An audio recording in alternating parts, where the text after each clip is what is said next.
Aïe, aïe, aïe, aïe.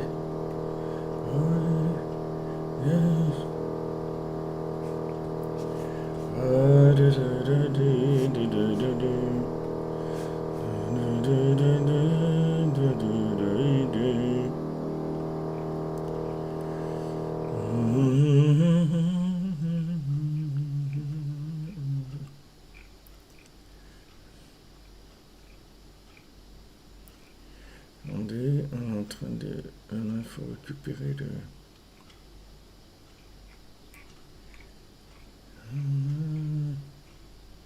Aïe, aïe, aïe.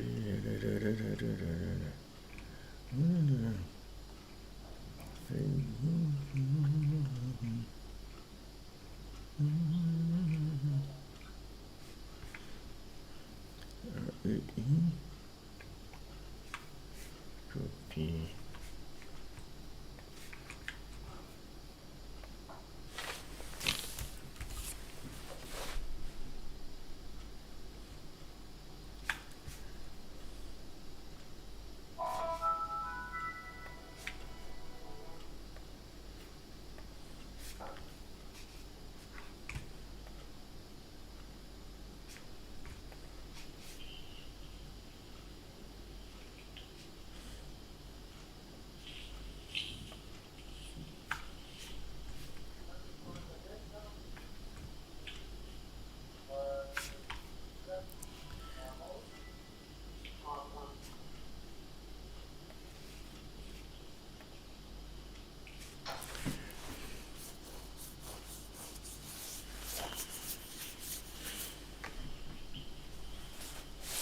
Yohan Shalom Nissim Ben Atou, Refoua Shlema, Bezrat Hashem, a besoin de Refoua, tellement de souffrance dans ce monde. Rabbeinu l'a dit, ce monde il doit exister quelque part, mais ici, ça a l'air que c'est le Gehinam. Alors Refoua Shlema pour le Rav Besançon, Israël Yitzhak Ben Fortuné, pour tous les malades, pour tous ceux qui souffrent, physiquement, moralement.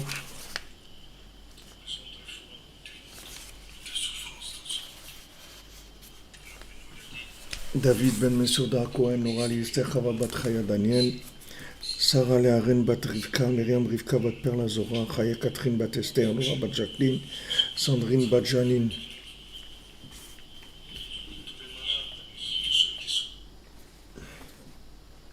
Janine bat Églantine, Léa bat Rachel, Esther Naomi bat Freddy Frecha, Esther bat Chaya Catherine, Yael bat Chaya Catherine, Rachel bat Aïcha. Reuven ben Perla, Lionel Moshe ben Perla Zora, Myriam Rivka bat Perla Zora, Sylvie bat Esther. Pour la tzlacha de Yitzhak ben Zora, la tchouva shlema de Charles Bakouche, Refoua de Shirel bat Rachel, Irène bat Rachel, Léa bat Léa, Sani Amram ben Corinne, Malka, Rebecca bat Esther Rachel, Ezer Shimon Chai ben bat Sheva, Rebecca bat Yvette et ses enfants, Eden Léa bat Myriam, Ejder bat Fatma, Anna bat Aziza Selam, Stéphane Aaron ben Rivka, Yaakov ben Chassiba, David ben Léa, Tinoket bat Céline, Emma Léa, Ben Yaou ben Yosef Kaifa, Sarah bat Abraham, Serge Pinchas, Saadoun, Myriam Chavouva bat Azuna, Simon ben Dina, Myriam Julie bat Michin Rachel, Laurent Avraham ben Perla Zora, Galit Dina bat Perla Zora, Bat Sheva Chaya bat Myriam, Joana Rivka Sultana bat Myriam, Shalom ben Shilbia, Kohana bat Evelyn, Ava Esther Myriam bat Kochava, Myriam Chavouva bat Azuna, Noah Chaya bat Esther, Benjamin ben Nicole Aouva, à la mémoire pour l'élévation de l'âme de Jonathan Chaim Chamous ben Gabriel.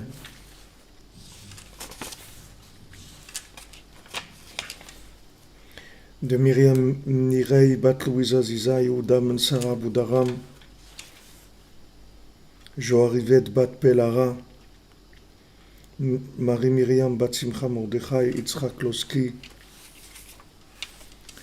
Voilà, Bezrat Hashem, Kol HaYeshuot, que Hashem il amène, Bezrat Hashem, la fin de la souffrance que ce mois de Nissan soit la Géoula pour tout le monde, parce que il n'y a plus de force de ces souffrances-là. Rien que de les entendre déjà, Kolchken, ces gens qui souffrent partout, et que ça y est, le monde a assez souffert, la Géoula peut venir, on est prêt, on est prêt.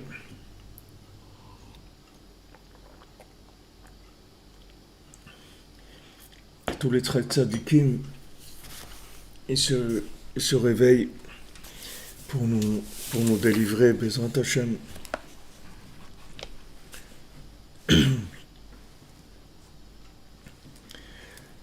Alors, on était la semaine dernière dans Paro Cholem. On était dans le Chalom de Paro. On a vu le principe de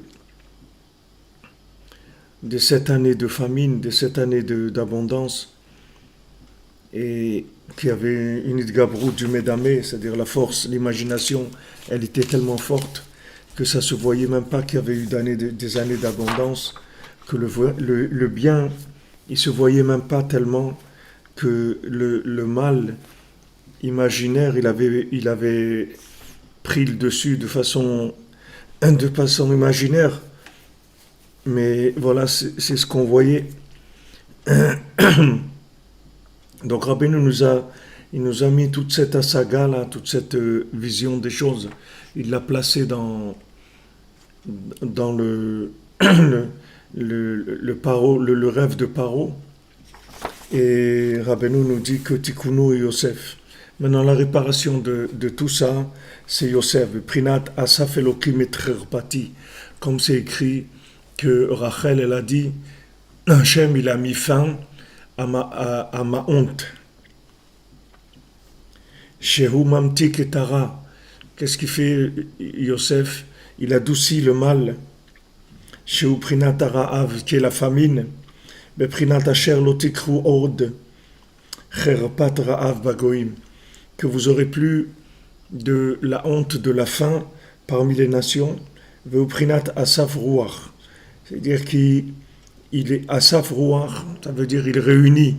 Yosef, ça veut dire qui rajoute, Mosif, mais ça veut dire aussi Asaf qui réunit. Prinat Ish Asher Ruach Elokimbo, que Yosef c'est l'homme qui a le Ruach Elokim, qui a en lui le souffle divin. Sheneemar Bo ve Yosef Yashit Yadon Enecha, qu'il est dit sur Yosef que Yosef il va tendre la main sur tes yeux. She'aide Hayad Nishmar Ayin Mikoach Hamdame, que grâce à la main il va y avoir une protection sur l'œil, que l'œil qu'il ne va pas avoir d'emprise de l'imagination.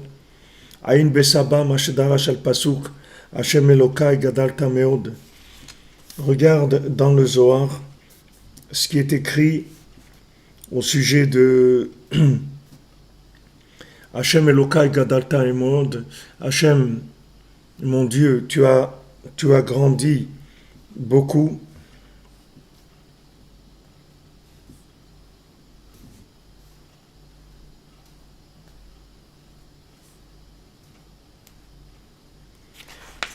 Que, comme Rabbeinu le rapporte, que grandir beaucoup, ça veut dire en même temps, grandir, ça veut dire chercher la compréhension des remazim, des allusions qu'Hachem il nous fait tout le temps, mais c'est-à-dire avec du tzimtzum, avec de la contraction, c'est-à-dire avec de la retenue. Et cette retenue, elle va se faire par le fait qu'on va voir ce qui nous concerne à nous, c'est-à-dire dans l'interprétation des remazim, des allusions d'Hachem, il faut bien chercher ce qui nous concerne à nous. Il y a beaucoup de choses dans le monde on peut essayer d'analyser, on peut essayer de comprendre, mais le Tzimtzum, c'est de se concentrer sur ce qui nous concerne à nous. C'est ça le Tzimtzum. Le Tzimtzum, c'est d'avoir une mise à jour qui nous permet d'entendre le langage qui nous concerne à nous. Il y a beaucoup de choses, il y a beaucoup de remazim. Il y a des milliers de remazim. Excusez-moi, il y a quelqu'un qui sonne.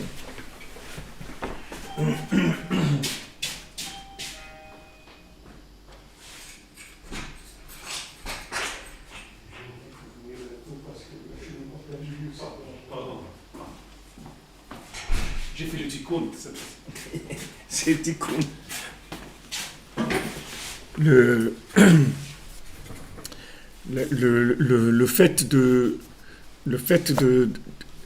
faire des conseils, les conseils de Rabbeinu, il donne des conseils, que ces conseils-là, il va nous orienter vers ça principalement, c'est-à-dire créer un langage qui va être actualisé, c'est-à-dire qui va être dans le temps. Par exemple, il y a maintenant beaucoup d'événements qui se passent dans le monde. Il y a des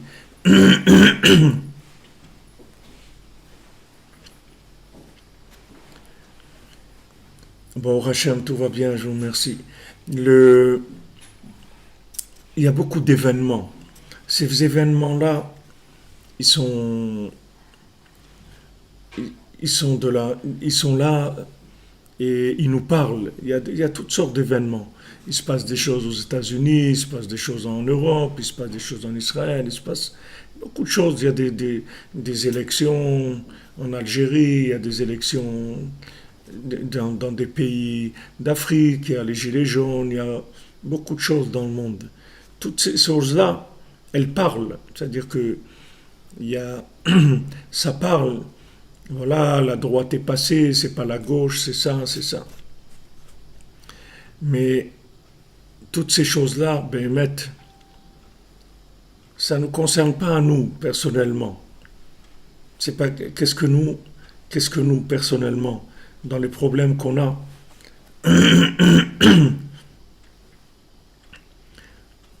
Personnellement, dans les problèmes qu'on a, qu'est-ce que vous voulez que ça nous fasse personnellement, que ça va nous changer notre vie, que maintenant il y a un nouveau président quelque part, qu'il y a quelqu'un qui a gagné la Coupe du Monde de volleyball, qu'il y a eu des choses qui se sont passées là et là. Tout ça, ce sont des allusions, des langages, ça nous parle, tout ça. Le problème, c'est que dans tout ce charabia-là, dans tout ce que ça parle, il y a des choses qui nous parlent à nous, personnellement, des choses qui sont faites pour nous, pas des choses qui sont générales. Alors quand on dit Gadalta, c'est-à-dire que on va chercher la grandeur d'Hachem dans tout ce qui se passe dans le monde. Mais Gadalta Me'od. Me'od, ça veut dire que on va chercher l'interprétation du langage qui nous concerne. Alors, tous les conseils de Rabbeinu, ils sont pour nous amener à cette prise de conscience individuelle. Parce que dans toutes ces allusions qu'il y a dans le monde, ça peut être très vrai, les interprétations. C'est pas maintenant, on ne parle pas de vérité ou de mensonge. Mais quand ça m'adresse pas à moi, la parole, c'est-à-dire quand je ne suis pas concerné personnellement pour une évolution, pour sortir de mes problèmes de comportement, pour sortir de ma tristesse, de mes soucis, de mes nerfs, de ma solitude, de mes angoisses, etc. Ça s'appelle du ribouille or, c'est-à-dire il y a un ribouille, il y a quelque chose qui est un petit peu, qui est un petit peu déphasé, bien que c'est bien. C'est-à-dire on peut interpréter, dire voilà, le fait qu'il y a une évolution de ce sens-là dans le monde, alors c'est bien, parce que ça veut dire qu'il y a une amélioration de la vie, il y a des choses qui peuvent sortir, beaucoup d'interprétations de tout. Mais le Icar de tout, le principal, c'est Echanani Baolam, où je me trouve moi dans cette histoire-là. Où est mon rôle dans cette histoire? En quoi je suis concerné personnellement et en quoi je reçois des informations pour pouvoir m'en sortir personnellement. Et Dieu il m'envoie tous les jours des appels qui me parlent à moi, mais comme je suis dans un langage général, c'est-à-dire je me trouve dans une généralité de la vérité, alors je ne me rends pas compte de ce que s'adresse à moi personnellement. Alors pourquoi? Parce qu'il n'y a pas de tzimtzum. Le tzimtzum, il est dans le méod. Il y a gadalta, il y a le méod.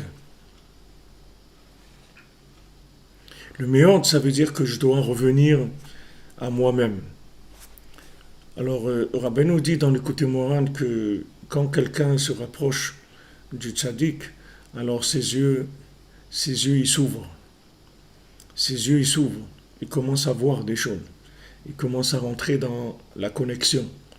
Il y a la connexion qui s'ouvre. Mais Rabbeinu dit, le Icar, c'est que les yeux, ils servent à s'observer lui-même, qu'il s'observe lui-même.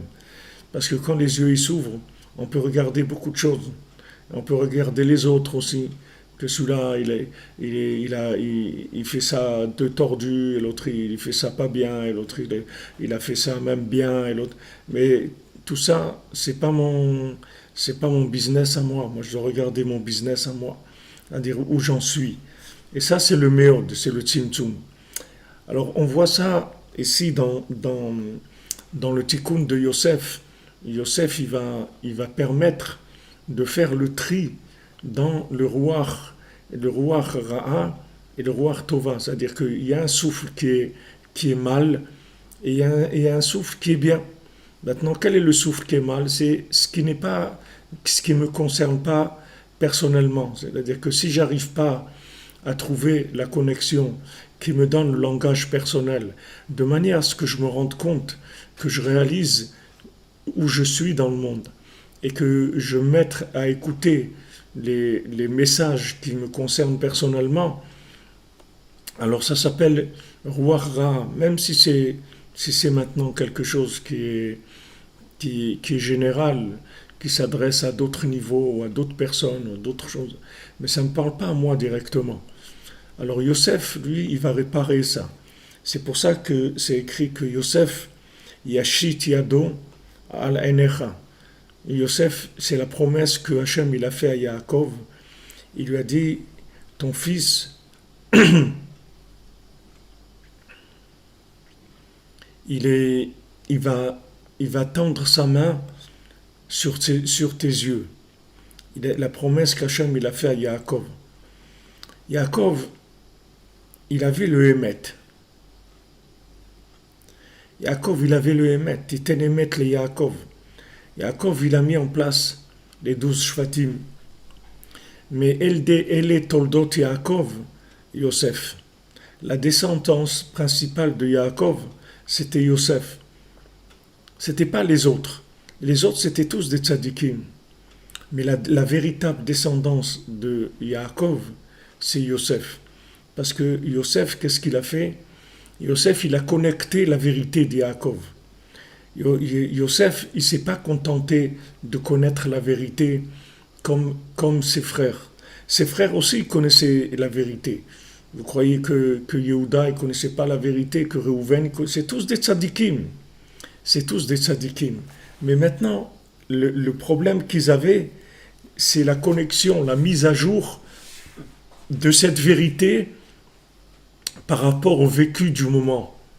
C'est-à-dire, si on arrivait à capter les messages qui nous concernent, à nous personnellement, dans le temps, on est sauvé, c'est fini, parce que toutes les informations qu'il faut pour avancer, pour se rapprocher d'Hachem.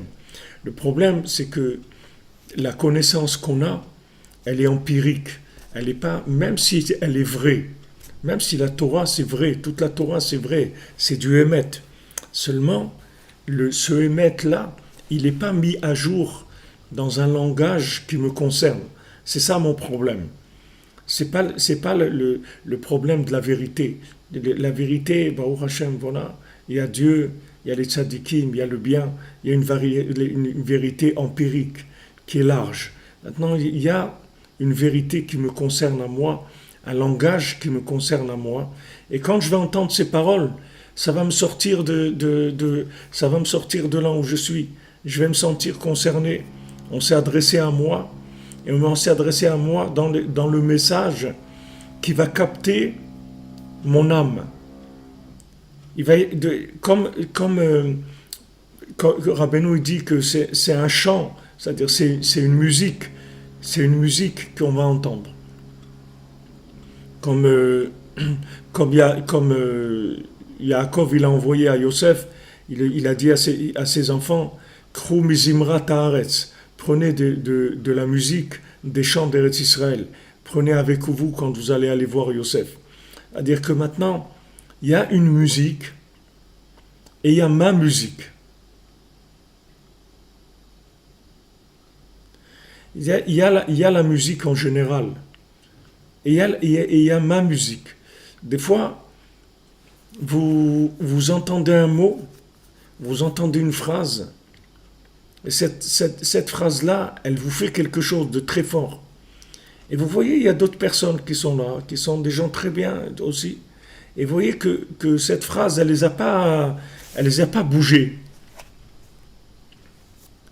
Elle les a pas bougés.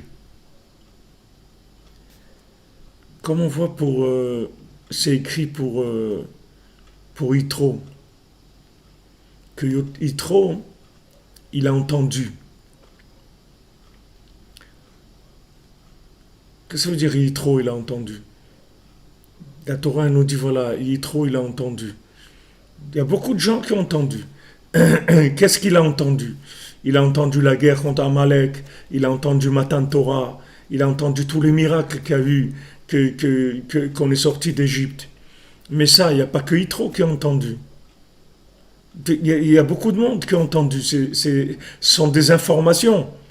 C'est des informations. Comme vous entendez aujourd'hui que Trump, il veut construire le mur avec le Mexique ou n'importe quoi. À l'époque, les informations, c'est voilà, il y a eu les plaies en Égypte et ils sont sortis, il y a l'ouverture de la mer Rouge, il y a eu la guerre contre Amalek, il y a eu le Matan Torah. Tout ça, c'était des informations. Les Matan Torah, ils ont entendu dans le monde entier qu'il y avait ces événements-là. C'était une information générale. Mais Yitro, il a entendu. Pourquoi il a entendu? Pourquoi on voit qu'il a entendu, lui? Parce que ses pieds ils sont mis à bouger. Parce qu'il s'est déplacé. Parce qu'il a avancé. Parce que cette information, elle a déclenché chez lui le mouvement. Si maintenant ça ne déclenche pas le mouvement, ça veut dire que j'ai rien entendu. J'ai entendu, mais j'ai entendu une musique qui n'est pas ma musique. J'ai entendu un appel, mais ce n'est pas mon appel. C'est une information générale, mais ce n'est pas l'appel qui me concerne à moi.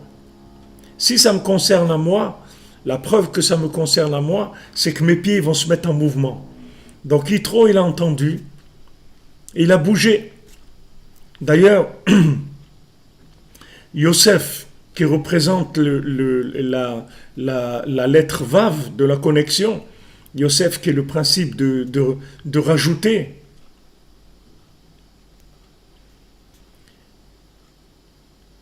C'est la lettre qu'on a rajoutée à Yitro, parce qu'Yitro, il s'appelait Yeter. Avant, il s'appelait Yeter. Qu'est-ce que ça veut dire Yeter? Ça veut dire il était en trop. Yeter, ça veut dire en trop. Au lieu qu'il s'appelait Yitro, il était en trop. C'est-à-dire il se sentait en trop. Il se sentait comme un cheveu dans la soupe. Là où il allait, pourtant c'était un prêtre des 70 70 Avodah Zarah, 70 idolâtries. Il était prêtre des 70 idolâtries. C'était un monsieur d'un très grand niveau. Pourtant, il sentait tout le temps que il manquait quelque chose. Qu'est-ce que c'est l'Avodah Zarah? C'est un culte étranger. C'est un Avodah Zarah. Avodah Zarah, ça ne veut pas dire de se prosterner à une statue. C'est pas que ça l'Avodah Zarah. Le principe de se prosterner à une statue, c'est se prosterner à quelque chose qui ne bouge pas, qui ne parle pas, qui n'avance pas. Ok, c'est de la Torah, c'est Hachem, c'est tout ce que tu veux. Mais est-ce que tes pieds ils bougent? Si tes pieds ne bougent pas, ça veut dire que la chose, elle n'est pas rentrée dans ton cœur, elle n'a pas donné la joie qu'il faut pour faire danser les pieds. Parce que si la musique, elle rentre dans ton cœur, l'effet que ça va donner, c'est que tu vas bouger tes pieds. Comme quand vous entendez un rythme, quelque chose, vous commencez à bouger les pieds avec le rythme, parce que la musique est rentrée. Maintenant, à un autre niveau. Quand vous allez vous sentir concerné, il va y avoir un mouvement qui va se faire. Donc Yitro, lui, il a eu ce Vav qui s'est rajouté à son nom. Avant, il s'appelait Yeter, c'est-à-dire il se sentait toujours en trop. Et maintenant, il s'appelle Yitro, c'est-à-dire qu'il a eu un Vav qui s'est rajouté. C'est-à-dire qu'il a eu la connexion qui s'est rajoutée, il s'est senti connecté. Ça y est, j'ai trouvé mon truc, comme on dit. Quelqu'un, il a trouvé son truc, il a trouvé sa mitzvah, il a trouvé son voilà ce qu'il aime, c'est quoi faire, sa vie, ce qu'il aime faire, c'est quoi sa vie, c'est ça. Ça y est, il l'a trouvé. La preuve, c'est qu'il va se mettre en marche. Il va se mettre en marche. Comme le mariage, quelqu'un, il a trouvé, alors il se marie. C'est-à-dire qu'il y a une union qui se fait. Donc quand il va trouver la chose qui le concerne, il va y avoir un mouvement qui va se faire, un engagement qui va se faire automatiquement. Alors ça, c'est ce que Hachem il a dit à Yaakov. Hachem il a dit à Yaakov, Ve Yosef yashit yado al enecha. Yosef, c'est lui qui va mettre sa main sur tes yeux. C'est-à-dire Yosef, ça va être ta vision des choses, ta vision de vérité. Comme tes yeux, ils ont vu la vérité tout le temps. Mais lui, il va mettre sa main sur tes yeux. C'est-à-dire que lui, il va faire que, avec sa main, il va trier entre les notes de musique qui sont dans la gamme qui te concerne, qui concerne ta vérité, et les notes de musique qui concernent pas cette vérité. Voilà la bénédiction, c'est-à-dire la promesse qu'Hachem il a faite à Yosef. Maintenant, vous voyez, quand Yaakov il est descendu en Égypte, donc après, il y a eu toute l'évolution avec Paro et tout le développement là-bas de tout le peuple, etc. Et après, Yaakov il est décédé. Quand Yaakov est décédé, alors il a demandé à Yosef avant, il lui a dit, promets-moi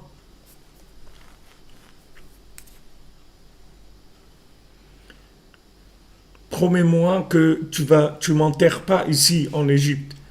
Promets-moi que tu m'enterres pas en Égypte. Et Yaakov, il est décédé, et Yosef, il va l'enterrer.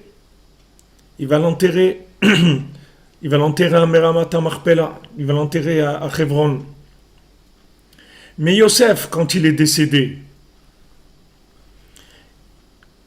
non seulement il ne leur demande pas de l'enterrer en dehors de l'Égypte, non seulement il ne demande pas ça, mais il leur dit, quand vous allez sortir, prenez mes ossements avec vous. C'est-à-dire que maintenant, quand c'est venu le moment de la Géoula, de sortir de Mitzraïm, alors tous ils étaient occupés à prendre la richesse d'Égypte, puisque Hachem il avait promis Avraham Avinu, ils vont sortir une grande richesse. Donc ils étaient tous dans cette richesse, occupés à prendre des richesses, comme la richesse de la Torah, des chidushim de Torah, de la Chokhmah et tout. Mais Moshe, il a été chercher les ossements de Yosef, parce qu'il savait que si les ossements de Yosef, ils n'étaient pas là, s'il ne prenait pas avec lui les ossements de Yosef, il n'y avait pas de sortie. Il n'y avait pas de sortie d'Égypte. Ça aurait été impossible de sortir. Vayar Hayam, Vayanos, la mer, elle a vu les ossements de Yosef et elle s'est ouverte.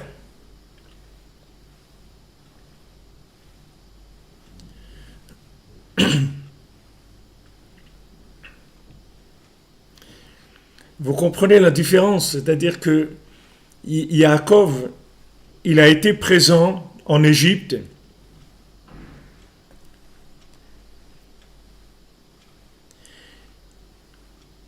mais Yaakov, il a fait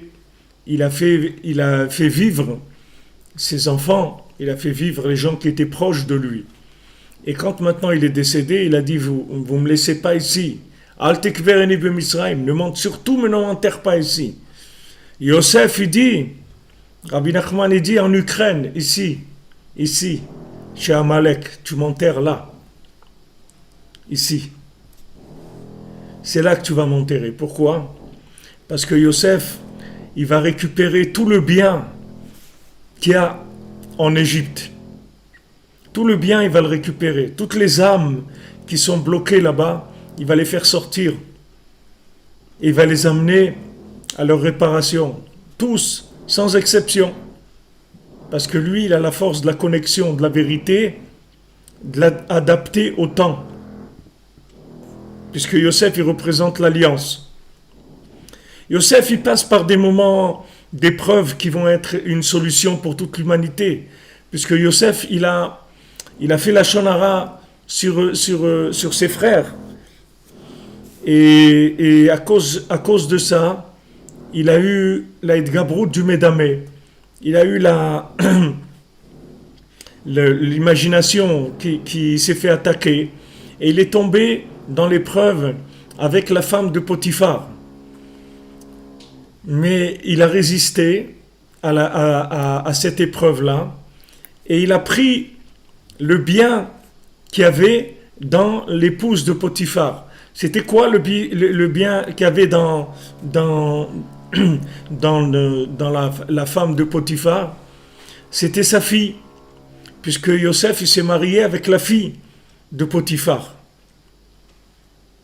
Alors Yosef, il l'appelait Tzafnat Pa'neach, il l'appelait comme ça en Égypte. Le nom qu'il lui donnait à Yosef, il l'appelait pas Yosef, il l'appelait Tzafnat Pa'neach. Qu'est-ce que ça veut dire Tzafnat Pa'neach? Tzafnat, ça veut dire Tzafon, ça veut dire celui, Pa'neach, ça veut dire celui qui révèle ce qui est caché. C'est comme ça qu'il l'appelait. Le révélateur des choses cachées. Comme si vous mettez un révélateur dans quelque chose, dans un liquide, et il va vous révéler ce qu'il y a dedans, s'il y a du calcaire, ou s'il y a de l'oxygène, ou s'il y a de l'or, ou s'il y a quelque chose. C'est-à-dire, il va révéler ce qui est caché, ce qui n'est pas visible à l'œil nu.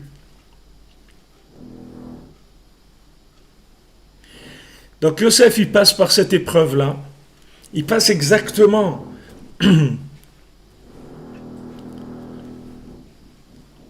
par le chemin de Zivouk pour Yonatan Shmuel ben Avigail Bezrat Hashem. Il passe exactement par cette Torah 54. Il rentre, il vit la Torah 54. Il tombe dans le Loshen Hara. Ça lui donne une gabrout du Médamé. C'est-à-dire il y a Koach Hamdamé qui attaque. Il tombe dans l'épreuve avec la femme de Potiphar et il résiste. Quand il résiste dans l'épreuve, il récupère le bien qu'il y avait là-bas. Et le bien qu'il y avait là-bas, c'est la fille de Potiphar. Et de là, il va naître Ménaché et Ephraïm. Il va il va naître deux des Shvatim, deux qui vont être Mamash les Shvatim. Ménaché et Ephraim, c'est les Shvatim. Mais pourtant, ils sont pas nés de Yaakov. Non, ils sont nés de Yosef. Pour vous dire combien Yosef, il était inclus dans Yaakov. Comment Yosef, il était vraiment la continuité de Yaakov. Et il a eu d'abord Ménaché, et comme c'est écrit, Nashni Elokim, verra et kol amali, c'est-à-dire mikol amali, comment c'est écrit que Nashni Elokim mikol amali, c'est-à-dire Hachem, tout ce que j'ai souffert, Hachem en fait, il m'a permis de retourner tout ça en bien. C'est-à-dire tout le fait que mes frères ils m'ont vendu, qu'ils voulaient me tuer, que mon père et ma mère ils ne comprenaient pas, parce que Yosef, son père et sa mère, ils ne comprenaient pas non plus. Ils étaient trop hauts, c'est-à-dire là où il était, son père et sa mère, ils n'arrivaient pas à le suivre. Ils ne comprenaient pas.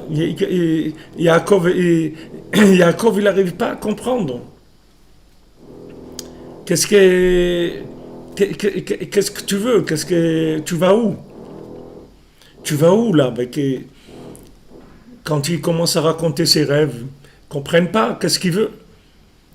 Ses parents ils ne le comprennent pas, ses frères encore moins, puisqu'ils s'opposent à lui.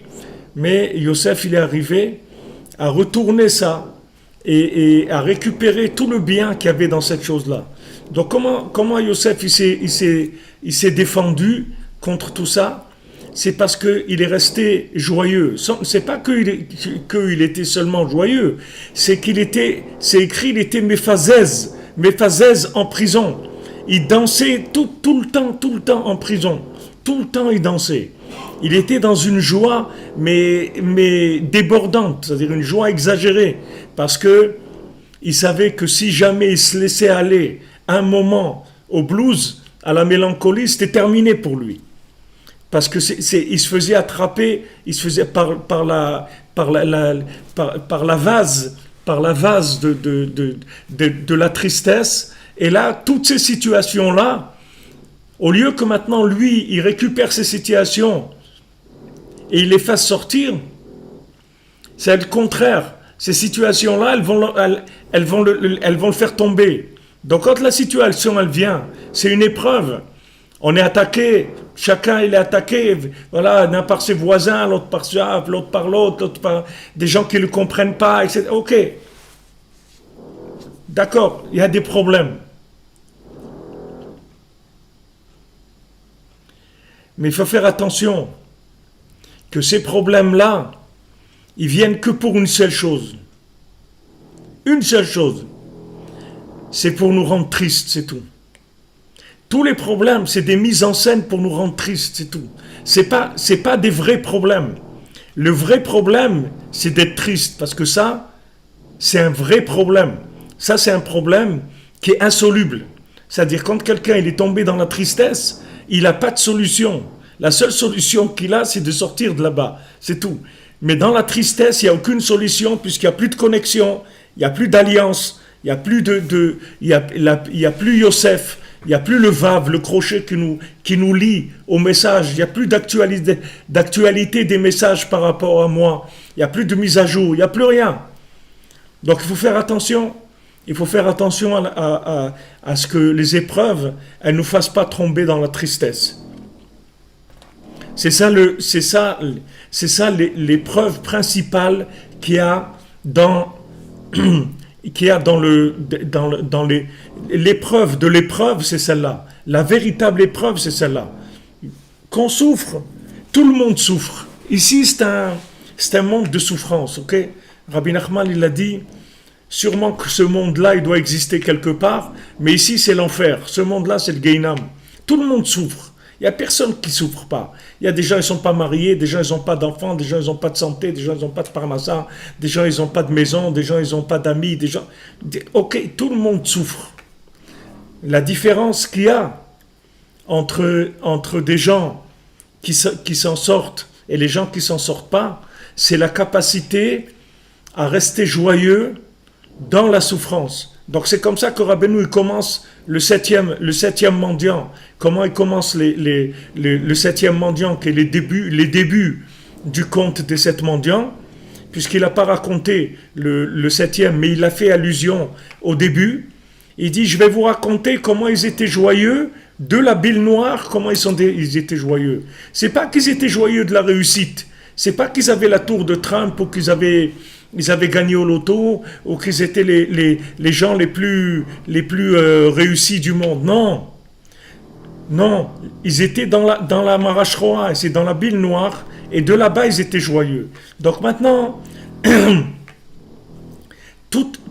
on a tous des raisons valables d'être tristes. Tout le monde, parce que qu'est-ce que vous voulez en plus, être triste sans raison? C'est de la folie totale. C'est-à-dire, tu vas être triste sans raison? Non, tu as toutes les raisons du monde pour être triste. Mais sache que la tristesse, c'est l'échec. La tristesse, ça entraîne l'échec de la personne. Donc maintenant, il faut que tu te débrouilles pour interpréter ta vie de manière à ce que tu sois joyeux. Donc tout ce qui va te rendre triste, il faut que tu l'éloignes de toi. Et quand il y a une situation que tu es obligé de vivre, parce que tu ne peux pas te sauver, tu es obligé de vivre cette situation. Et cette situation-là, elle a l'air vraiment horrible. Et il y a vraiment des raisons d'être triste. Il faut faire tous les efforts du monde pour bouger, sauter, et faire tout ce que tu peux pour sortir de ça. Parce que c'est la chose la plus dangereuse qui existe dans le monde, c'est la tristesse. Et les gens qui sont restés en Égypte, les 80%, ils sont restés en Égypte parce qu'ils étaient tristes. Parce que c'est écrit que Besimcha Tetseu. Avec la joie, vous allez sortir. Et ça n'est que avec la joie que vous allez sortir. Vous n'allez pas sortir avec autre chose. Sachez que si vous n'êtes pas joyeux, vous ne sortirez pas. Parce qu'il n'y a pas de délivrance dans la tristesse, ça n'existe pas. C'est deux choses qui n'ont pas de rapport, qui sont complètement opposées. De la délivrance avec de la tristesse, ça n'existe pas. La joie, c'est la seule chose qui peut nous sortir de nos problèmes. Ça, c'est une chose, sortir de nos problèmes. Mais c'est pas que sortir du problème, c'est de récupérer le bien qu'il y a dans le problème. Récupérer le bien qu'il y a dans le problème. Vous voyez, quand Yaakov il est arrivé en Égypte, Paro lui a demandé quel est ton âge. Alors il lui a dit son âge et il lui a dit qu'est-ce que j'ai vécu? Quelques années dans la souffrance, dans la douleur, parce que Yaakov il a beaucoup souffert. Et c'est écrit que tout le temps où Yosef, il était loin de Yaakov, alors Yaakov, la Shrina, elle avait quitté Yaakov. Il avait perdu la connexion avec la Shrina. Pourquoi? Parce qu'il était triste qu'il a perdu Yosef. Il était triste. Il n'avait pas de consolation. Parce qu'en fait, c'était imaginaire. Il croyait qu'il était mort et il n'était pas mort. Donc maintenant, Hachem, il a fait que quand quelqu'un il meurt, et qui monte, que son âme elle monte, au bout d'un an, on commence à l'oublier. Hachem il a fait ça, donc qu'il y a un oubli qui vient, parce que s'il n'y avait pas cet oubli, on serait devenus fous tous. C'est-à-dire qu'il y a l'oubli qui vient. Cet oubli permet de se régénérer, de régénérer la vie. Sinon on va être triste, qu'est-ce qui va se passer? Qu'on ne peut pas. Donc Hachem il a fait que maintenant, un an après, il y a l'oubli et on peut reprendre la joie et reprendre notre fonctionnement de façon tout à fait normale. Mais comme maintenant Yosef, il n'était pas mort, donc Yaakov, il ne pouvait pas l'oublier, parce qu'en fait, il n'était pas mort. Mais comme lui croyait qu'il était mort, donc il avait cette contradiction-là, c'est-à-dire que d'un côté, il croyait qu'il était mort, mais d'un autre côté, il n'est pas mort. Donc il était triste, Yaakov. Et tout le temps qu'il était triste, la Shrina, elle n'était pas avec lui. Et quand il est arrivé chez Paro, il lui a dit, voilà, qu'est-ce que c'est ma vie? J'ai souffert. J'ai souffert, depuis le départ, j'ai souffert. J'ai eu que des persécutions. J'ai dû quitter la maison de mes parents pour aller chez Lavan. Et Lavan, il m'a embrouillé. Et Esav, il a voulu me tuer. Et voilà, j'ai eu plein de choses dans ma vie qui m'ont cassé complètement. Mais Yosef, il n'a pas été comme ça. Yosef, vous voyez que Yosef, il raconte pas. Il se plaint pas sur ce qu'il a eu. Il n'y a aucun moment où il dit « Ouais, qu'est-ce qu'ils m'ont fait ?» Non, pas du tout. Même eux, quand ils viennent, ses frères, lui dire pardon pour ce qu'on a fait, il dit « Laissez tomber votre pardon. C'est pas vous. Hachem, il a fait, c'est un plan d'Hachem pour me permettre de faire ce que j'ai à faire. »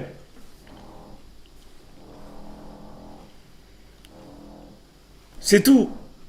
Sachez que cette situation-là, que vous m'avez vendue, vous avez voulu me tuer, que je suis passé par Potiphar, toutes ces choses-là, sachez que c'était pour une seule chose, c'est qu'en fait que je récupère, comme on dit, mes billes, que je récupère ce qui est à moi, ce que je suis venu faire sur terre. En fait, dans toutes ces situations-là, qui sont des épreuves pour me rendre triste, ces épreuves-là, elles ont à l'intérieur la solution de ma vie. C'est-à-dire que dans ces situations tristes-là, qui appellent à la tristesse, ces situations d'échec, quelqu'un il veut faire tchouva, il n'arrive pas, quelqu'un il veut sortir de l'addiction, il n'arrive pas, quelqu'un il veut se marier, il n'arrive pas, quelqu'un il veut avoir des enfants, il n'arrive pas, il veut une parnassa, il n'arrive pas, il veut monter en Israël, il n'arrive pas, il veut étudier la Torah, il n'arrive pas, il veut se convertir, il n'arrive pas. Toutes ces situations-là, en fait, elles sont porteuses du diamant qui est à moi. C'est mon diamant, il est à moi. Et il est caché dans un emballage qui a tout pour me rendre triste. C'est comme ça que je perds mon diamant. C'est comme ça que je perds mon diamant. C'est pas parce qu'il n'y a pas de diamant. Il y a le diamant. Il y a tout. Baruch Hashem, Hashem, il me donne tout. Hashem, il donne tout à chacun. Seulement, fais attention à une seule chose. C'est ne sois pas triste. Parce que la tristesse, la situation qui est là pour te rendre triste, en fait, il faut que tu saches qu'elle est porteuse de la solution de ta vie. Elle est porteuse de la réussite de ta vie. Et seulement ça se présente sous une apparence qu'il y a tout pour être triste. Pourquoi Rabbeinu dit le désespoir n'existe pas? Pourquoi Rabbeinu dit ça? Pourquoi Rabbeinu l'a insisté? Pourquoi Rabbeinu l'a insisté sur ça? Que le désespoir n'existe pas?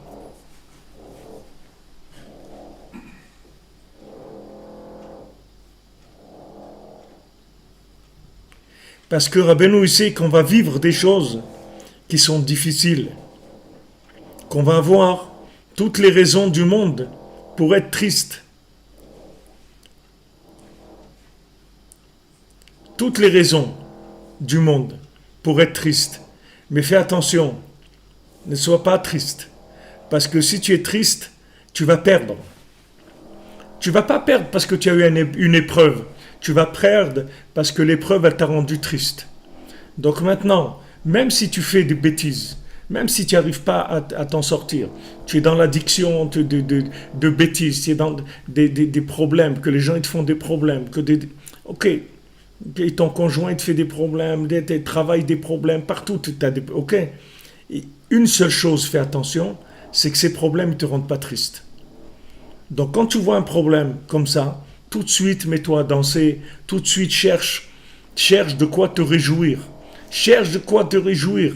Parce que si maintenant tu ne te réjouis pas, tu ne vas pas récupérer. Tu ne vas pas récupérer ton bien. Ton bien, il est là-bas. Ton bien, il est dans cette situation triste, qui est une situation qui a l'air triste.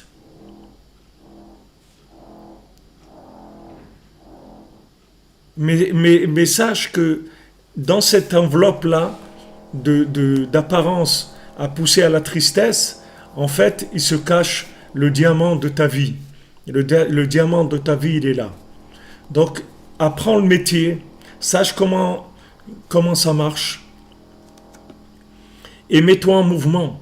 Vas-y, comme il dit, keep going, vas-y, avance. Continue à avancer. Continue à avancer, t'arrête pas. Yosef, on lui fait toutes sortes de choses qui sont horribles. Mais c'est pas qu'il est insensible, Yosef. C'est pas quelqu'un qui a le cœur dur. Au contraire, c'est quelqu'un qui est très très sensible. On commence, on le met dans un puits. On veut le cacher de sa lumière. On veut le mettre dans un trou. On veut l'enterrer déjà. Mettre dans un trou. Cacher toute sa lumière, toutes les qualités qu'il a. On veut tout cacher. Pour lui dire, ouais, tu vaux rien, toi, etc. On te met dans un puits. Tout ça, c'est vrai. C'est du mensonge. Quand on le met dans un puits, c'est du mensonge. Quand on veut le persécuter, c'est de la haine gratuite. Tout ce que tu veux. Mais ne sois pas triste. Parce que si tu es triste, tu ne pourras pas récupérer les éléments qu'il y a dans cette situation-là. Donc Yosef, on le vend, il est esclave, il va en Égypte, il devient esclave de Potiphar, il passe des épreuves, on ment sur lui, on dit qu'il a fait des choses qu'il n'a pas faites, on invente des choses sur lui, il finit en prison, il va 12 ans en prison. Mais une chose il a, que personne ne peut lui enlever, c'est qu'il est joyeux. Ki besimcha tetseu. Avec la joie, vous allez sortir. C'est-à-dire, ça n'est que avec la joie. Sinon, vous n'allez pas sortir. C'est avec la vérité qui rend triste, on n'en a pas besoin. On n'a pas besoin. De la vérité qui va me rendre triste, j'en ai pas besoin. Parce que si une vérité, elle me rend triste, elle va me rentrer dans le mensonge pire que si je n'avais pas entendu cette vérité-là. Vous comprenez ce que Rabbeinu dit, qu'il y a des gens qui nous a dit avant Rabbeinu, il y a des gens qui vont t'enseigner la Torah, mais ils vont t'enseigner une Torah qu'il y a plus de mal dedans que de bien. Comment ça se fait qu'il y a plus de mal que de bien? Parce que dans cette Torah qu'ils vont t'enseigner, c'est pas un message qui te concerne directement. Et si le message ne te concerne pas directement, tu ne pourras pas être joyeux, mon ami. Parce que la joie, elle vient d'avoir trouvé le message qui me concerne. Quand je trouve le message qui me concerne, je trouve la joie de vivre. Parce que ça y est, j'ai trouvé ma moitié, j'ai trouvé ce qui est à moi. Matzaïcha Matzatov, quelqu'un il a trouvé son conjoint, il a trouvé son épouse, il a trouvé le bien, c'est-à-dire il a trouvé la partie qui lui manquait, il a trouvé le bien. Maintenant, quand tu trouves dans la Torah, tu trouves ce qui te concerne. Tu vois que quand Rabbeinu il te parle, tu vois que il te parle de choses qui te parlent personnellement. Tu te dis mais incroyable, comment on dirait qu'il me connaît, qui sait exactement ce que je passe. Mais il sait exactement ce que tu passes. Rabbi Nathan il dit, je suis ma'amin b'emunah shlema, je sais 100%, je suis ma'amin que Rabbeinu, il sait tout ce qui se passe avec chacun et chacune, depuis la création du monde, depuis Adam Arishon jusqu'à maintenant, il sait exactement ce qui se passe avec chacun et il parle un langage adapté à chacun. Maintenant, quand on va entendre une Torah qui n'est pas adaptée, c'est ça qui va te rendre triste. Parce que il n'y a pas une plus grande tristesse que de ne pas avoir de place dans le monde.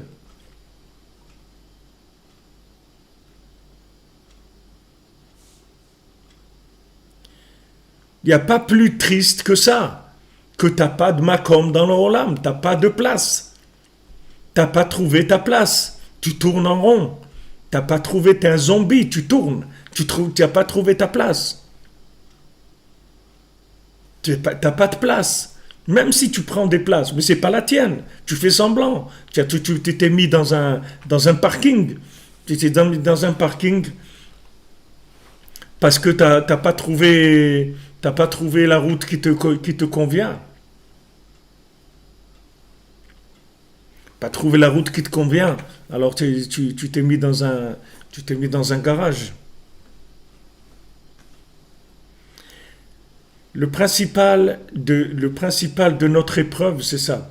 C'est-à-dire le principal de notre épreuve, Rabbeinu il nous avertit dans le 7e mendiant que ce 7e mendiant, il n'avait pas de pied. C'est-à-dire que apparemment il n'a pas de pied parce que apparemment il n'a aucune raison d'être joyeux et il est joyeux quand même. Donc son père il avertit, regarde, tu vas perdre la royauté, mais ne sois pas triste quand tu vas perdre la royauté. Parce que si tu perds la royauté et tu es triste, ça veut dire que tu n'es pas un roi. Un roi, c'est quelqu'un qui perd la royauté et qui reste joyeux parce qu'il sait qu'il est un roi. Maintenant, de façon imaginaire, il a perdu la royauté, mais dans la réalité, il n'a pas perdu la royauté du tout. C'est-à-dire, Yaakov, il imagine que Yosef, il est mort, parce que ses enfants lui ont dit, voilà, regarde son vêtement taché de sang, sûrement un animal, une bête sauvage qu'il a dévoré dans la forêt, etc. Donc, il a cru que c'était vrai, mais c'était pas vrai, c'était imaginaire. Donc comme c'était imaginaire, il a vécu cette tristesse-là. Parce qu'il y avait une imagination il s'est fait attraper par l'imagination. Donc nous, maintenant, Rabbeinu nous avertit, il nous dit, regardez, vous allez vivre dans la 50e porte. Dans cette 50e porte-là de l'imagination, vous allez croire tout, vous allez voir tout à l'envers. Vous allez voir tout à l'envers. Mamache tout à l'envers. Faites attention. Vous allez croire que vous êtes nuls alors que vous êtes des tzadikim. Vous allez croire que vous avez échoué alors que vous avez réussi. Vous allez croire que Dieu ne vous aime pas alors qu'il vous adore. Tout ça va être à l'envers. Donc il faut faire attention. Il faut faire attention. Là-bas, il faut rester connecté. Il faut rester connecté avec la Emouna à ce que maintenant c'est une réussite. C'est une réussite. Vous voyez le Baal Shem Tov. Le Baal Shem Tov, il fumait la pipe, le loulke, le narguilé, la pipe. Et alors pour fumer la pipe, il utilisait, pour allumer le narguilé, il utilisait une graisse animale. Qu'il y a certains décisionnaires dans la halakha qui disent que c'est pas permis. Il y en a qui permettent et qui ne permettent pas. Donc quand il était en train de fumer son narguilé, le Yetzer Hara, il est venu et il lui a dit, à quoi, toi, le Baal Shem Tov et tout, tu fumes avec une graisse que la halakha, elle dit que c'est pas vrai, c'est pas kasher, etc. Alors Baal Shem Tov, il s'est levé, il a dit, regarde, maintenant je fais un vœu que toute ma vie je fumerai que avec cette graisse-là. C'est bon? Il a dit, maintenant c'est bon, tu es tranquille. Alors tu peux partir, tu peux t'en aller. Parce que le Baal Shem Tov, il avait tellement la conscience du danger que c'est la tristesse, qu'il ne va pas venir maintenant lui amener du zèle et avec le zèle le faire tomber. Maintenant il faut savoir que, voilà, maintenant ça vient Pessah. Les gens, ils font beaucoup de zèle. Ils vont nettoyer les ampoules, ils vont nettoyer les lustres, ils vont nettoyer les trucs, ils vont commencer à rentrer dans les nerfs pour préparer Pessah. Ils vont dans les nerfs. Ouais, et ça, tu n'as pas nettoyé là-bas, et ça, tu n'as pas fait ça. Ok, il faut faire attention. Rabbeinu dit, lui aussi, Rabbeinu, il dit que lui aussi, il était là-dedans, et qu'à Pessah, lui aussi, il faisait du zèle dans beaucoup de choses. Et il pensait même aller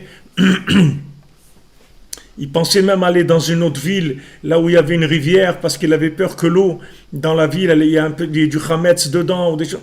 C'est-à-dire que Rabbeinu, il a dit, faites attention de ne pas rentrer dans le zèle, parce que toutes ces choses zélées, en fait, ça donne les gens, ils sont dans la tristesse, dans les nerfs. Parce que c'est vrai qu'ils ont fait du zèle, mais le problème c'est qu'ils sont passés à côté du principal, que le principal c'est être Bessimcha. Et pour être Bessimcha, on ne peut pas faire du zèle et être Bessimcha. C'est pas possible d'être zélé et en même temps être Bessimcha. C'est quelque chose qui est fait pour des très grands niveaux, mais c'est pas pour nous. Rabbeinu dit Baal Tshuva, il n'a pas le droit de faire du zèle. Tu n'as pas le droit de faire du zèle. Tu fais simple. Pachout, Pas du zèle, parce que le zèle, ça va t'amener après à de la tristesse, à des nerfs, des situations que tu ne vas pas gérer comme il faut. Et c'est dommage, parce que tout le Inyan de Pessah, c'est la simcha. Le soir du Seder, il faut être Bessimcha. Pendant tout le Seder, c'est Simcha Gdola. C'est le seul repas de l'année où Mamash, et la Shrina, c'est le repas avec la Shrina. La Shrina, elle est dans le repas du Seder de Pessah. Mais la Shrina, tu ne peux pas avoir un contact avec la Shrina. Si tu es triste, c'est impossible. C'est pas possible. Donc ce sont des épreuves. Quand il vient Pessah, il y a des épreuves comme ça de zèle, de vouloir faire les choses parfaitement et tout. Il n'y a pas de perfection. Il n'y a pas de perfection. On fait moyen, c'est tout. Simple, moyen. Pas de perfection. La perfection, c'est aussi le perfectionnisme, c'est un moteur de tristesse. Il n'y a pas un plus grand moteur de tristesse que le perfectionnisme. Il n'y a pas plus grand. C'est une usine de tristesse, le perfectionnisme. Le perfectionnisme, ça fabrique de la tristesse. C'est comme si des gens ils prennent des shoots de tristesse toute la journée. Ils veulent être parfaits. Mais tu ne vas pas être parfait. Alors autant que tu rigoles parce que tu ne vas pas être parfait. Donc ne commence pas à faire semblant d'être parfait, tu ne vas pas être parfait. Donc rigole, c'est tout. Et si maintenant tu es tombé, tu rigoles. Tu rigoles. Tu rigoles, c'est tout. Le Yetzer Hara, il t'a fait tomber, tu rigoles. Tu rigoles. Rabbeinu dit, si maintenant tu es tombé, alors fais attention à ne pas essayer de faire tchouva tout de suite quand tu tombes. Parce que si tu commences à rentrer là-dedans, comme émotionnellement tu as été choqué par la chose que tu as faite, alors tu risques de rentrer dans la tristesse. Donc d'abord, tu fais comme s'il n'y avait rien eu, tu continues, c'est tout. Tu continues comme tu faisais d'habitude et au contraire, tu es plus joyeux et tout. Après, quand les choses vont se calmer, tu pourras faire tchouva. Tu peux maintenant dire Hachem, pardon, je sais que c'est pas bien, etc. Mais ça, c'est pas moi, c'est les Tchara. Moi, tu sais très bien que moi, je veux que le bien et tout. Mais rapidos, très vite, tu restes pas là-dedans. Parce que si tu rentres là-dedans, tu joues soi-disant la personne sérieuse, soi-disant, et concernée et tout, tu risques de te faire attraper par le piège de la tristesse, et là tu as vraiment perdu. Parce que en fait, dans cette situation de la Avera, comme le Baal Shem Tov dit, la Avera c'est pour te donner de la tristesse, c'est pas la Avera elle-même.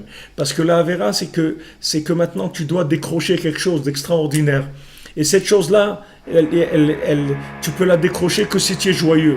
Donc maintenant, le Yetzer Hara va essayer de te rendre triste en te faisant fauter pour t'enlever le diamant que tu dois trouver.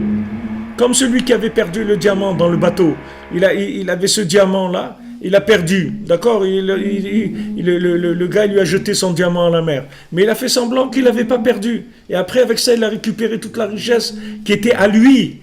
Toute là, ce qu'il y avait dans le bateau, c'était à lui. Rabbeinu, quand il a raconté cette histoire-là, cet exemple, il a dit, il a perdu le diamant. Pourquoi ? Parce que c'était pas à lui. Donc il a perdu. Mais par contre, tout ce qu'il y avait dans le bateau, c'était à lui.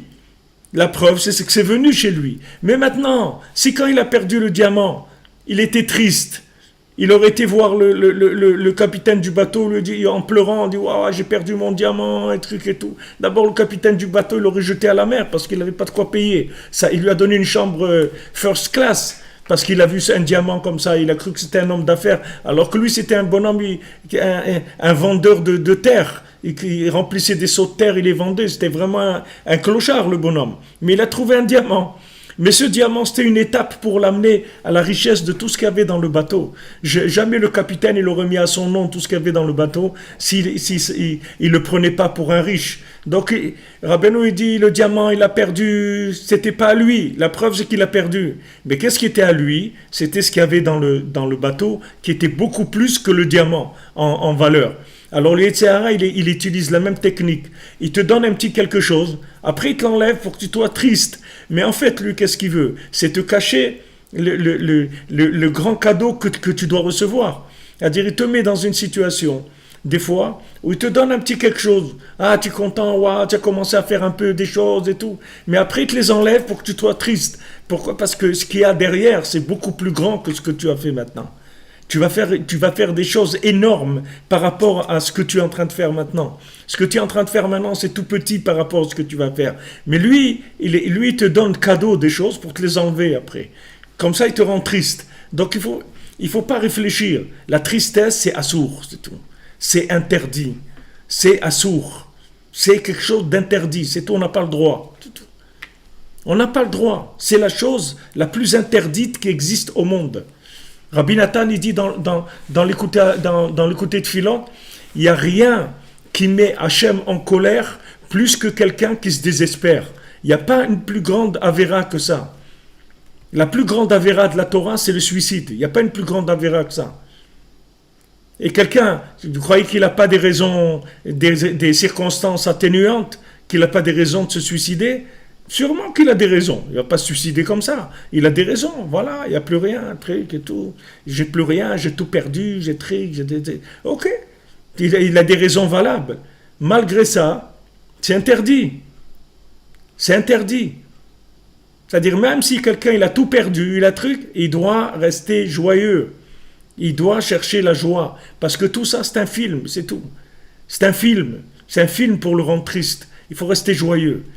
Il faut dire, voilà, j'ai perdu le truc et tout, j'ai rien perdu, Bezat Hashem, tout, ça va reprendre beaucoup plus grand, beaucoup mieux, et ça va être extraordinaire, et Hashem, il me veut comme ça, et voilà, si je suis pas arrivé à me marier, ben c'est Hashem, il veut comme ça, et Hashem, c'est comme ça qu'il m'aime, parce qu'il veut que je sois comme ça, bah, Hashem, je fais du chesed, je fais ça, je fais beaucoup de choses extraordinaires.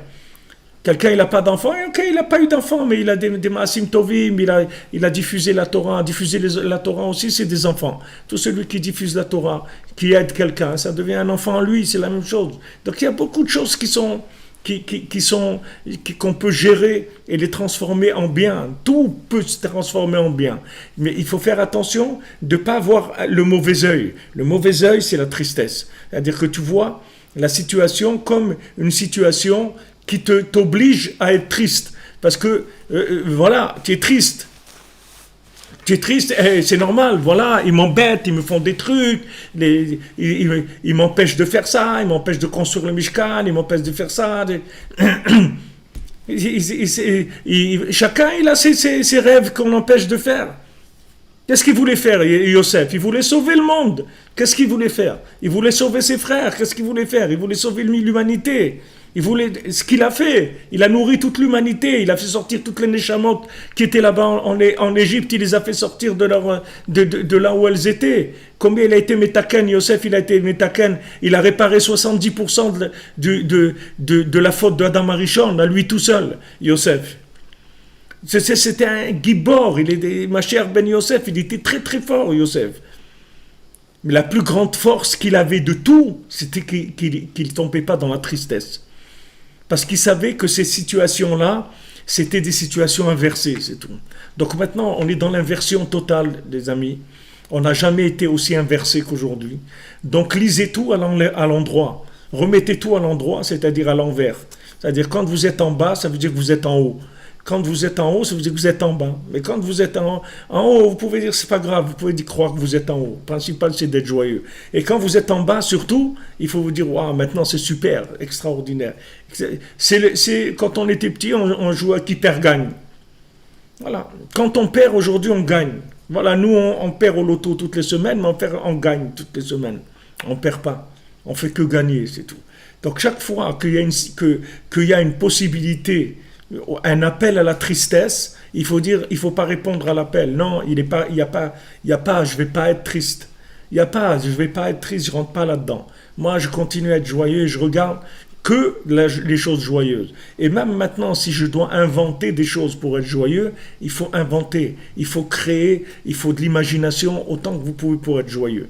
N'importe quoi, mais il faut être joyeux, c'est impératif. C'est impératif parce que sinon il n'y a pas de délivrance. Il n'y a pas de délivrance. On ne peut pas sortir de l'esclavage si on n'est pas joyeux. Impossible. Le monde, il veut vous rendre esclave. La matière, elle veut vous rendre esclave. L'esclavage, la domination, c'est la tristesse.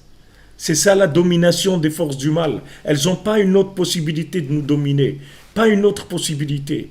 Donc quand le Sahara il te fait tomber, ou quand tu n'arrives pas à faire quelque chose, tu dis ben, j'en ai rien à faire. J'en ai rien à faire de ça. Il dit mais regarde, qu'est-ce que tu as fait comme bêtise, j'ai rien fait moi. Mais comment tu as fait, j'ai rien fait, je te dis c'est pas moi. C'est pas moi, j'ai rien fait du tout. Moi j'ai jamais rien fait de mal, moi je fais que des choses bien.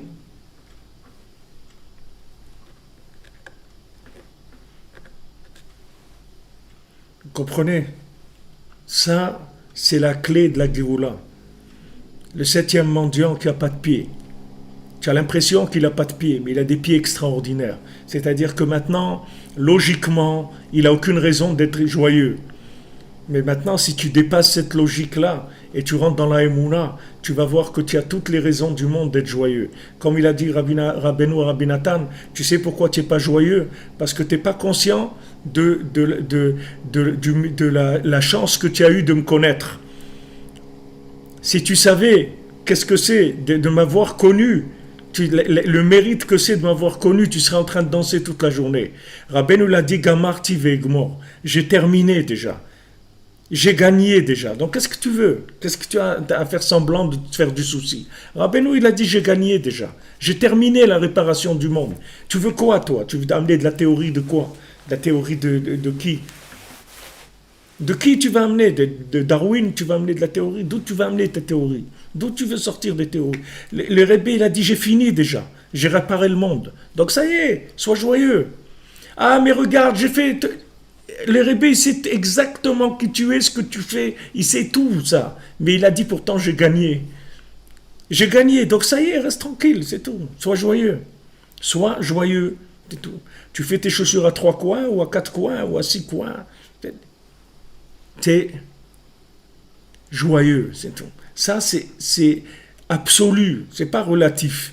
La joie, elle doit être absolument là.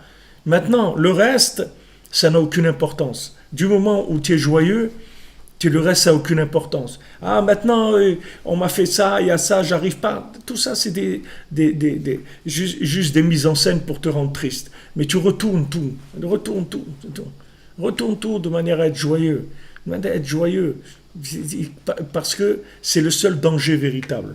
Le 7e mendiant, il n'a pas de pieds, apparemment. Mais il a des pieds extraordinaires. Donc maintenant, ces pieds-là, ils se mettent en mouvement quand il y a la joie, c'est-à-dire quand tu arrives à te connecter, à mettre ton cœur dans les choses. Si maintenant tu es triste, ton cœur ne marche plus. Ton cœur, il n'est plus connecté. Il est connecté qu'à des bêtises. C'est tout.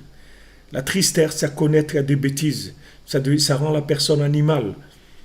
Donc la joie, avec la joie, on sort, Bezrat Hashem. Donc on va tous sortir, on est sortis déjà. On est déjà sortis, mais on ne se rend pas compte. On ne se rend pas compte qu'on est sortis, c'est ça notre problème. On est sortis, mais on nous a remis le décor de ce qu'il y avait en Égypte. Alors on croit qu'on n'est pas sortis, mais on est sortis, c'est fini. On est sortis, c'est fini. Hachem, il a dit, quand vous étiez en esclave en Égypte, vous ne serez plus jamais. Ça y est, c'est terminé. Et Rabbi Nachman, il est venu. C'est fini. C'est fini. Il n'y aura plus de gens qui vont fauter, qui vont aller au Guéinam, et tout ça, c'est terminé. Rabbi Nachman, il va réparer tout le monde entier.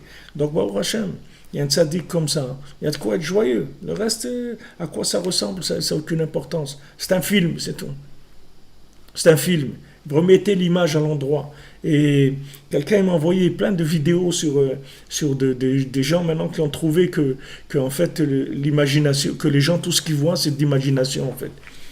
Ils cherchent là-dedans, ils ont amené il y a des scientifiques qui travaillent là-dessus, que en fait, ce qu'on voit, c'est ce qu'on projette de ce qu'on a dans notre cœur. Ce qu'on est en train d'étudier, il y a maintenant des gens qui travaillent là-dessus et qui voient que, en fait, tout est imaginaire. Alors, imaginaire pour imaginaire, autant qu'on imagine bien. Puisque de toute façon, c'est imaginaire. Autant imaginer bien. Bezrat Hashem. Be'atzlacha. Et surtout qu'on ne se plaigne pas. Qu'on ne se plaigne pas. Parce qu'on a la meilleure vie qu'il y ait jamais eu dans le monde. Puisqu'on a le plus grand réparateur. Celui qui va réparer tout le monde. Pas 20% comme Moshe Rabbeinu. 100%. Tout le monde va être réparé. Donc vraiment, on a de quoi remercier Hachem et être joyeux. Peu importe à quoi ça ressemble, notre vie. Il y en a vraiment de quoi être joyeux. Béhémet. Béhémet, les amito.